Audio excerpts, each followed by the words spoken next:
جو سڑک بنے گی اس کے دونوں سائڈز پہ پہلے جو ہے وہ درخت لگیں گے. تو تقریباً آج تک ان 7 ماہ کے اندر ہم 7.8 ملین درخت لگا چکے ہیں. اور یہ وہ درخت ہیں، وہ انہوں نے سلیمانی ٹوپی نہیں پہنی ہوئی جو 1 ارب درخت لگانے تھے. بعد میں پتہ چلا کہ وہ 1 ارب درخت کے جو پیسے تھے وہ لوگوں کی جیبوں میں چلے گئے. آج کہا جاتا ہے احتجاج کرو، اس کی وجہ دیکھیں احتجاج اگر کرنا پڑتا ہے تو لوگوں کو خیبر پختونخوا سے لانا پڑتا ہے، وہ بھی سرکاری لوگوں کو سرکاری گاڑیوں میں. اور کتنی غلط روایت ہم ڈال رہے ہیں کہ ابھی یہ جو 2-3 دن پہلے ہفتے کے دن احتجاج تھا، آپ جانتے ہو کہ خیبر پختونخوا پولیس کے لوگ پکڑے گئے جو پنجاب پولیس اور اسلام آباد پولیس پہ حملہ کر رہے تھے، اور اسلام آباد پولیس کا ایک جوان شہید ہو گیا. تو آپ کے اقتدار کی ہوس کی خاطر ایک اس ملک میں افراتفری پھیلانے کا جو آپ کا ایجنڈا ہے، ایک ماں کا بیٹا، پتہ نہیں وہ کس کا باپ تھا کس کا شوہر تھا، وہ اپنی جان سے گیا. کتنے پولیس والوں کے پھر سر پھٹے، میں نے وہ ٹویٹر پہ تصویریں ڈالی ہیں. تو یہ جو ماؤں کے بیٹے ہیں، جو یہ قوم کے بیٹے ہیں، یہ اس لیے ہیں کہ یہ آپ کا بلا وجہ کا احتجاج جو ہے روکتے روکتے وہ کبھی اپنی جان سے جائیں، کبھی اپنی آنکھوں سے جائیں، کبھی ان کی آپ ہڈیاں توڑیں. یہ کس قسم کا کلچر کہتے ہیں؟ دوسرا کہ ایک طرف آپ جرگہ کہہ رہے ہیں، ایک طرف آپ عدالت کہہ رہے ہیں. ہم کسی بھی صورت میں، یہ پاکستانی گورنمنٹ کا فیصلہ ہے کہ ہم کسی بھی صورت میں کوئی پیرلل جوڈیشل سسٹم کی اجازت نہیں دے سکتے. اور جو بین کرنے کی وجہ جو 2 دن پہلے ہوا، اس کی بھی مین وجہ یہی تھی کہ آپ ایک طرف اپنے اسٹیٹ انسٹیٹیوشنز کو گالیاں دے رہے ہیں، آپ ایک طرف اپنی پولیس کو گالیاں دے رہے ہیں، آپ پھر وہ نسلی امتیاز کو آگے لا کے آپ قوم کو ایک ڈویژن کی بات کر رہے ہیں.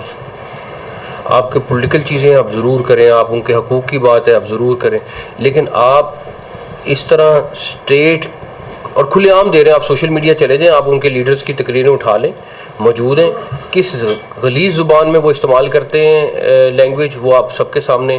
لیکن اس ساری چیز میں آپ انسٹیٹیوشن کے خلاف قوم کو کھڑا کرنے کی کوشش کریں، آلدو کہ آپ کے سامنے ہے کہ ان کے ساتھ کتنے لوگ ہیں کتنے لوگ نہیں ہیں، اس کی اجازت نہیں دی جا سکتی. ہمارے علم میں ہے کہ 1-2 بڑی پولیٹیکل پارٹیز کے لوگ جب پی ٹی ایم کے لیڈرز کے ساتھ ملے، انہوں نے کہا اگر حقوق کی بات کرنی ہے ہم آپ کے ساتھ ہیں، لیکن یہ نہیں ہو سکتا کہ آپ حقوق کی بات کرو اور ساتھ بندوق اٹھانے کی بھی بات کرو، ساتھ کچھ اور باتیں بھی کرو. اس کی ہم اجازت نہیں دیتے. اس کے بعد واپس انہوں نے ان سے رابطہ نہیں کیا. لوگوں نے سمجھانے کی کوشش کی، انہوں نے کہا حقوق کی بات ہے تو ہم سب مل کے بات کرتے ہیں. اور آج بھی اگر حقوق کی بات ہے تو گورنمنٹ بیٹھنے کو تیار ہے ان لوگوں کے ساتھ جو صرف حقوق کی بات کرتے ہیں اور طریقے سے کرتے ہیں، چاہے بلوچستان ہے، چاہے کے پی کے ہے، چاہے کہیں اور ہے. کسی کا چھوٹا ایشو ہے، کہیں پہ مچھیروں کے ایشو ہیں بلوچستان میں، ان کے بھی حقوق کی بات ہے. تو ہر ایک کا اپنا اپنا، چھوٹے سے لے کے بڑے لیول تک ہر ایک چیز ہو سکتی ہے. لیکن یہ نہیں ہو سکتا کہ آپ کئی سالوں سے اسٹیٹ انسٹیٹیوشن کو گالیاں دیتے رہیں اور ہم چپ کر کے بیٹھے رہیں. آپ دنیا کی مثالیں لے لیں، آپ اپنے ہمسایہ ملک کی مثالیں لے لیں کہ جہاں پہ اس طرح ہوتا ہے ان کے ساتھ ہوتا کیا ہے. یہ تو اتنے سالوں کے بعد اتنا ویٹ کر کے کبھی بھی نہیں ہوتا ہے.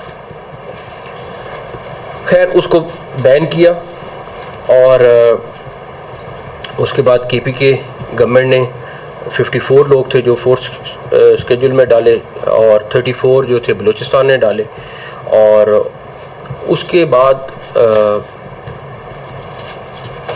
ان کے ڈیفینیٹلی صوبائی گورنمنٹس بھی اور فیڈرل گورنمنٹ بھی پاکستان کے لاء کے حساب سے پابند ہیں کہ آفیسز سیل ہوتے ہیں، ان کے میڈیا ریسٹرکشنز بین آرگنائزیشنز کی ہوتی ہیں، بینک اکاؤنٹس ان کے بند ہوں گے سارے کے سارے، ٹریول ریسٹرکشنز آتی ہیں، عام لائسنسز کینسل ہوتے ہیں، اور passports I D card cancel ہوتے ہیں.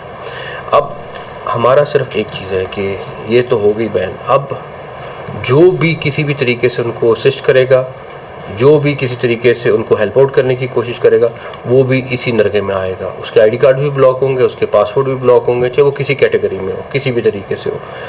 اس کی جو ہمیں ابھی کل پرسوں میں نوٹس میں آیا ہے کہ جو لوگ ان کو ہیلپ آؤٹ کرنے کی کوشش کر رہے ہیں، تو ان کے لیے ہمارا یہ میسیج ہے کہ آپ ضرور دیکھیں، آپ اپنی پولیٹیکل ایکٹیویٹی کریں، اپنی باقی ایکٹیویٹی کریں، لیکن اگر آپ لوگ کسی بھی